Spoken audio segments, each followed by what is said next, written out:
બહુચરાજીના ગ્રામ્ય વિસ્તારમાં કમોસમી વરસાદ વરસ્યો હતો, જેના કારણે ખેડૂતોમાં ચિંતાનો માહોલ જોવા મળી રહ્યો છે. કમોસમી વરસાદની આગાહીને પગલે વાતાવરણમાં અચાનક પલટો જોવા મળ્યો છે. વધુ વરસાદ પડે તો ખેડૂતોનો પાક બગડવાની પણ ભીતિ સેવાઈ રહી છે.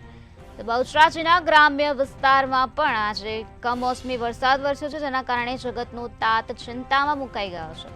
ભર શિયાળે ચોમાસા જેવી સ્થિતિ જોવા મળી રહી છે.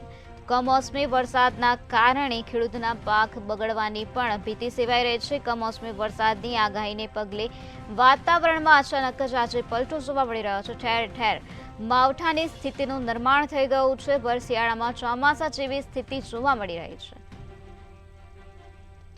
તો વધુ વરસાદ પડે તો ખેડૂતોના પાક બગડવાની પણ ભીતિ હાલ સેવાઈ રહી છે. કમોસમી વરસાદના કારણે જગતનો તાત ચિંતામાં મુકાઈ ગયો છે. તો બહુચરાજીના ગ્રામ્ય વિસ્તારમાં પણ આજે કમોસમી વરસાદ વરસ્યો છે.